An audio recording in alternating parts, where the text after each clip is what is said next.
Hagrid grinned at Harry. Told you, didn't I? Told you he was famous. Even Professor Quirrell is trembling to meet you. Mind you, he's usually trembling. Is he always that nervous? Oh, yeah.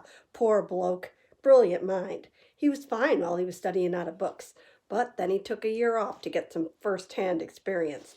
They say he met vampires in the Black Forest, and there was a nasty bit of trouble with a hag. Never been the same since. Scared of students, scared of his own subject. Now, where's me umbrella? Vampires? Hags? Harry's head was swimming. Hagrid, meanwhile, was counting bricks in the wall above the trash can. 3 up, 2 across, he muttered. Right, stand back, Harry. He tapped the wall 3 times with the point of his umbrella. The brick he had touched quivered. It wriggled. In the middle, a small hole appeared. It grew wider and wider. A second later, they were facing an archway large enough even for Hagrid, an archway onto a cobbled street that twisted and turned out of sight. Welcome, said Hagrid, to Diagon Alley. He grinned at Harry's amazement.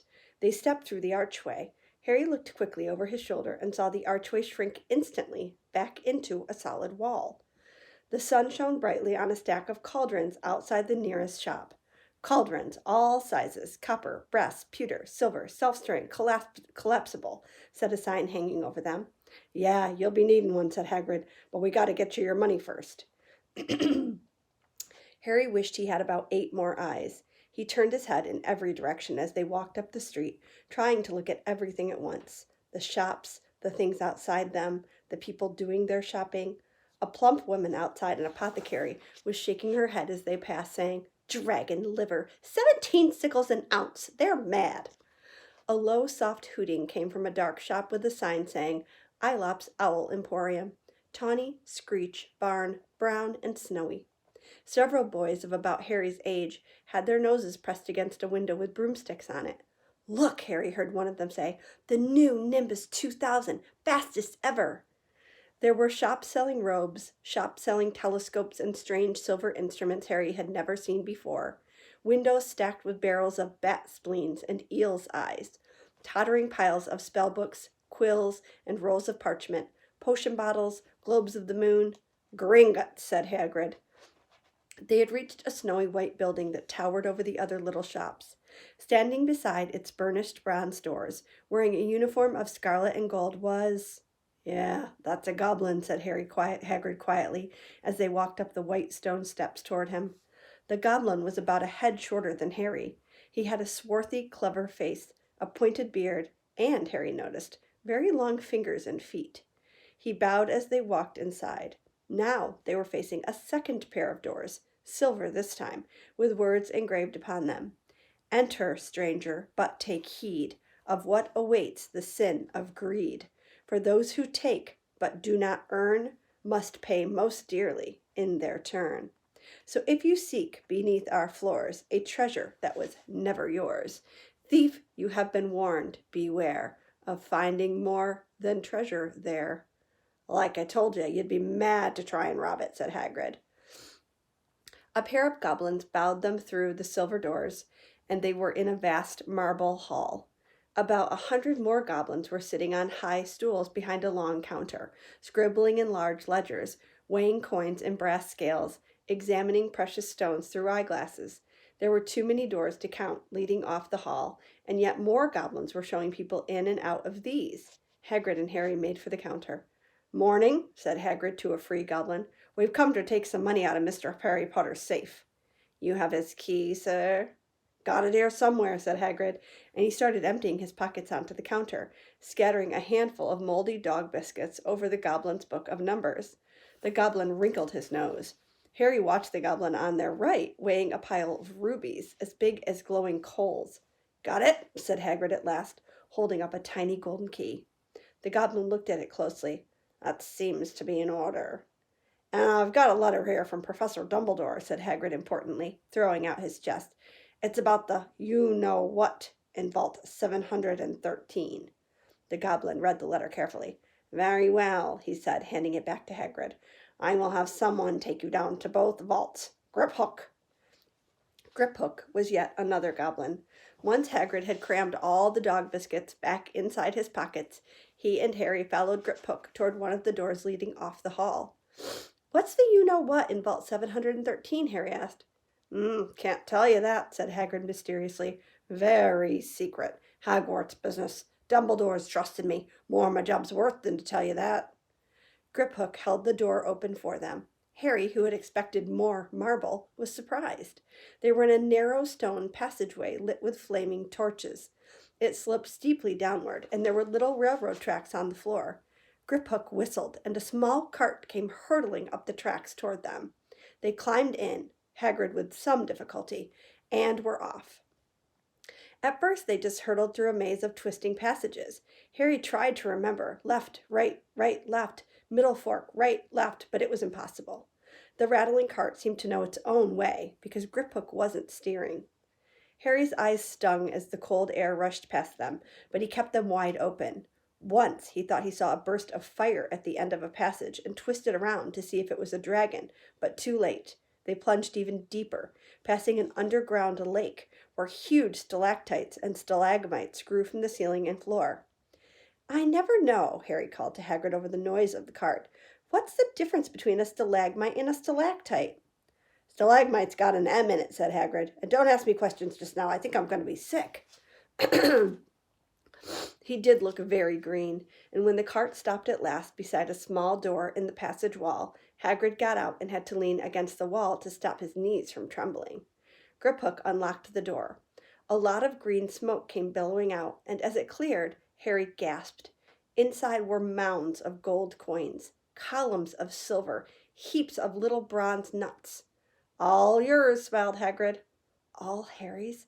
It was incredible. The Dursleys couldn't have known about this, or they'd have had it from him faster than blinking.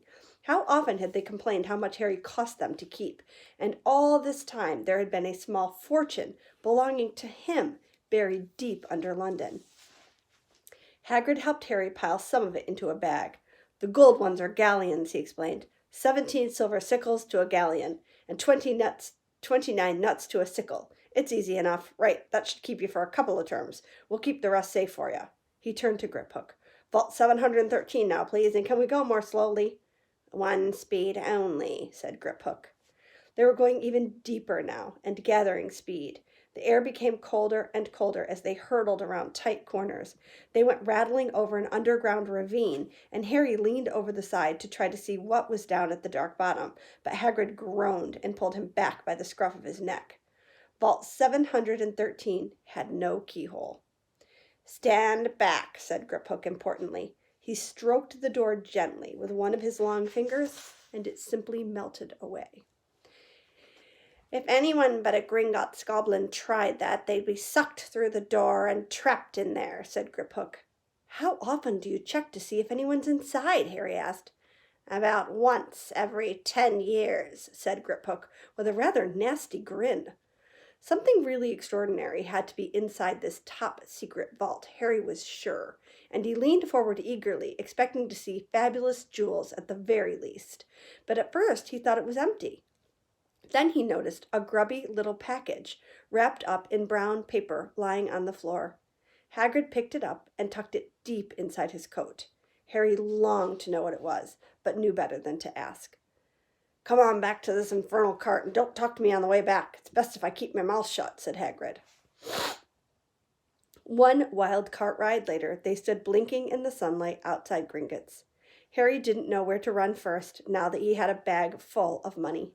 He didn't have to know how many galleons there were to a pound to know that he was holding more money than he'd ever had in his whole life, more money than even Dudley had ever had.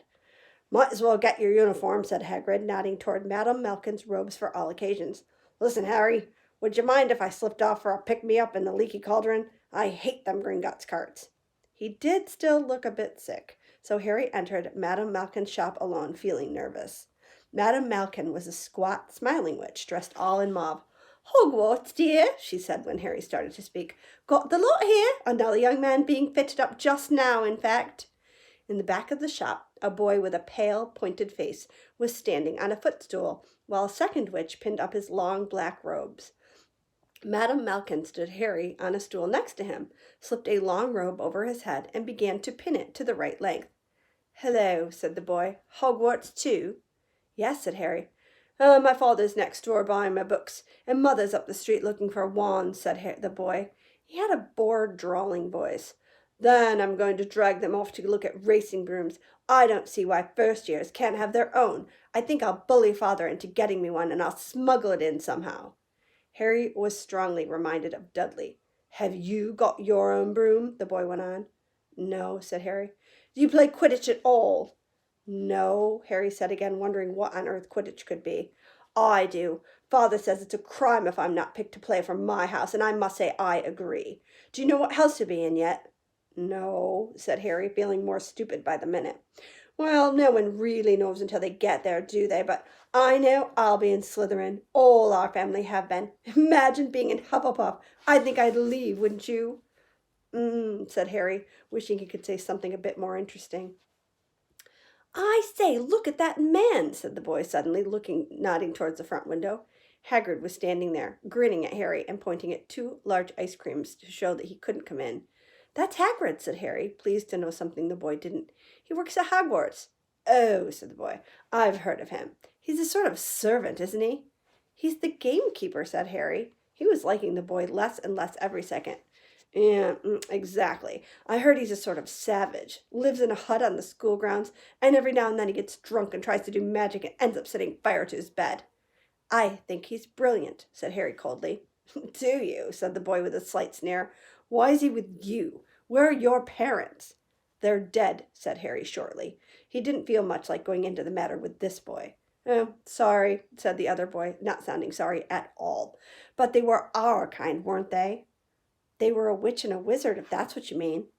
I really don't think they should let the other sort in, do you? They're just not the same. They've never been brought up to know our ways. Some of them have never even heard of Hogwarts until they get the letter. Imagine.